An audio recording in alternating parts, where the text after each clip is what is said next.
Atop Věčný Tower, Radomír Věčný stands against the night, the city lights mirroring his turbulent thoughts.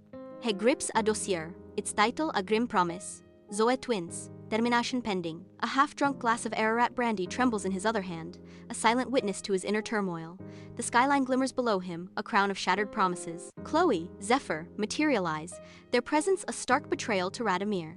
Chloe's lips twist into a cruel smile, relishing Radomír's downfall. He never saw it coming, did he? Chloe taunts, her voice laced with triumph. Zephyr's voice drips with amusement as they chime in. We do like dramatic timing. Former protégés turned executioners, they stand ready to deliver the final blow. Chloe, bruised but beaming, spars with Radomír. Zephyr, intense, lectures about chess strategy. The trio laughs on a Dubai rooftop.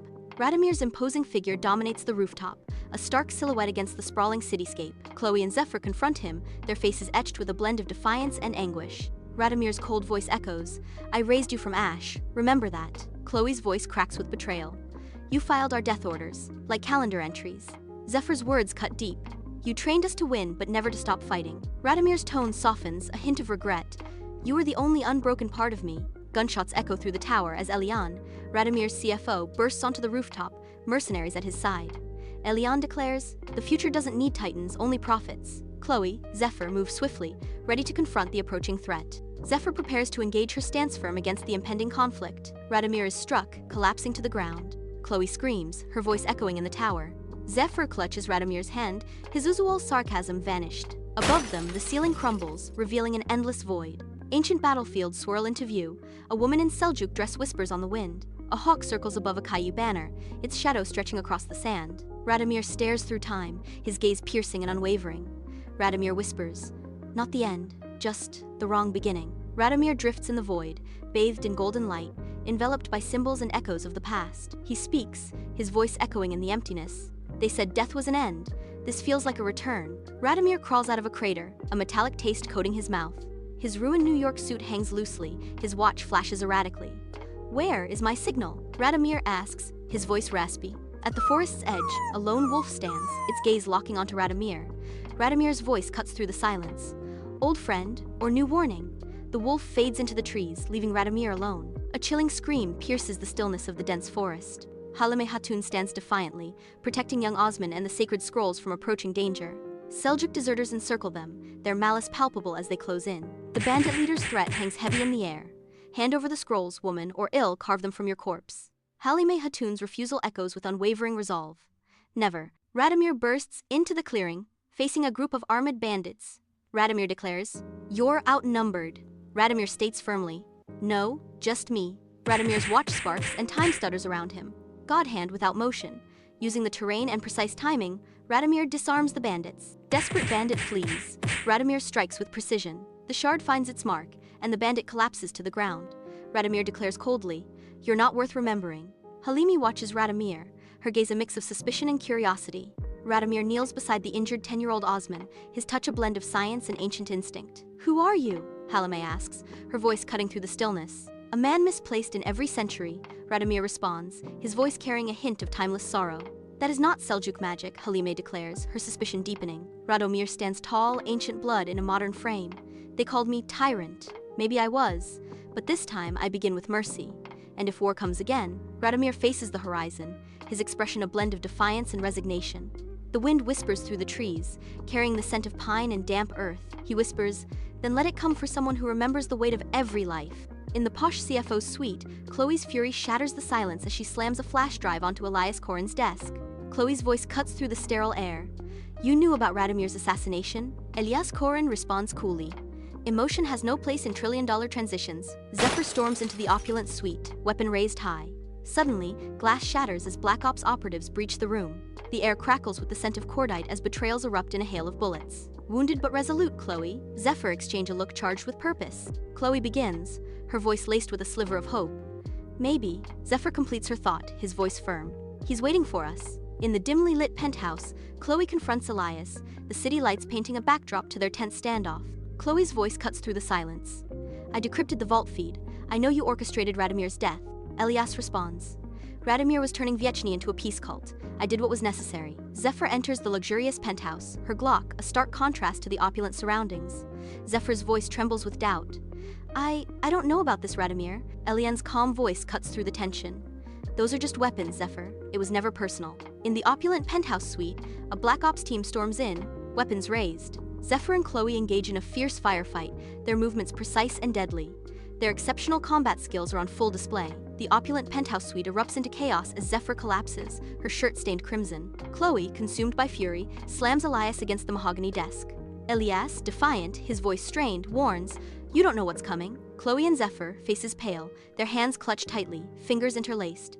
Maybe he's waiting, wherever this road goes. Chloe, Zephyr float in the timeless void, surrounded by the ethereal glow of celestial memories. Their wounds shimmer, each a testament to the physical and emotional battles they have endured. In the timeless void, Radomír's golden eyes flare, cutting through the darkness. A glint of steel reflects in the dim light as the CFO raises a dagger. Chloe hesitates, her face a canvas of inner turmoil. The silence shatters with a deafening bang as Zephyr pulls the trigger. A golden gate flares to life, its surface a mesmerizing blend of Seljuk patterns, arcane sigils, and corporate logos. Unseen energy as Radomír commands. No questions, just wear it. Radomír's voice echoes through the emptiness, resonating with ancient power. Their forms begin to unravel, dissolving into shimmering golden threads that dance and intertwine. If death ever comes for you, let this bring you to me instead. In the timeless void, Chloe clutches her obsidian necklace, its runes pulsing with an eerie light. Zephyr's voice echoes, a chilling reminder. It only glows if it's too late. Chloe gazes into the infinite expanse, a dawning realization washing over her. I see it now. Radomír always planned to save us, even after our betrayal. Zephyr stands beside her, their expression unreadable.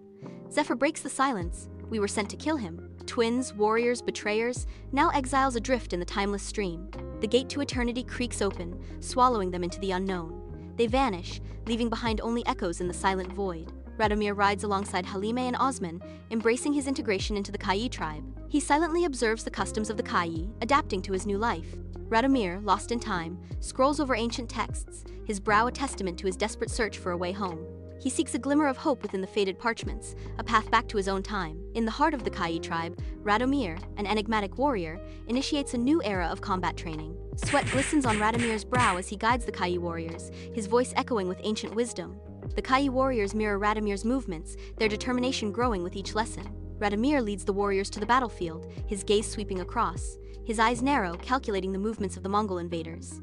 He positions his warriors, anticipating Mongol strategies. Inside the Mongol tent, flickering torchlight casts eerie shadows, illuminating a scene of tense confrontation. Radomír, a seasoned warrior, confronts the captured Mongol general, their eyes locked in a fierce battle of wills. The Mongol general, bound but unbroken, returns Radomír's gaze with defiance. Radomír finds a crystal cube, which glows with a familiar energy. The orb is the key to returning to my time. Chloe and Zephyr are suspended in the void, time swirling around them. Fragments of past and future flicker, like echoes in an infinite chamber.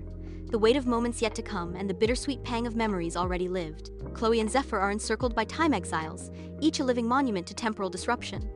The air vibrates with temporal energy, a constant shimmering reminder of the forces at play. They observe the exiles, each bearing the weight of their altered pasts, a silent testament to the dangers of tampering with time. Radomír raises the crystal cube, its surface ablaze with reflected sunlight. Before him, a vortex of swirling energy materializes, a shimmering gateway to another time. I stand frozen, my hand trembling as the pull of home clashes with my sworn loyalty. In the CFO's suite, Elias Korin sits, his presence filling the room with an aura of absolute control, a subtle tremor in reality. Chloe and Zephyr appear in Radomír's lab, determination etched on their faces.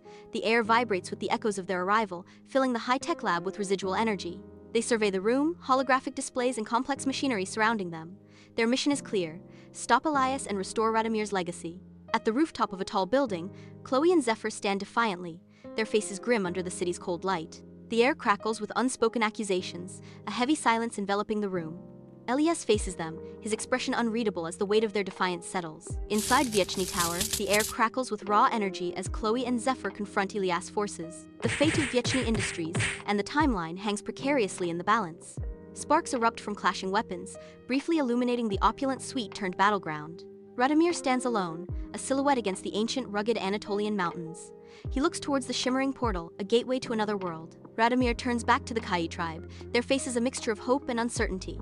He makes his decision, his resolve hardening. Radomír watches Osman lead the Kayi tribe, aware of his pivotal role in the unfolding saga. Chloe and Zephyr stand as beacons of triumph, the echoes of their struggle against Elias resonating through the air. Order is restored to Věčný Industries, a testament to their resolve. The weight of their victory is heavy, mingled with the lingering memory of Radomír. Chloe and Zephyr, faces resolute, return to the stream of time, ready to confront their destiny. The swirling currents of temporal energy serve as a constant reminder of the immense power they now possess. The weight of responsibility settles upon them, an acknowledgement of their eternal bond with Radomír and the timeline's fate.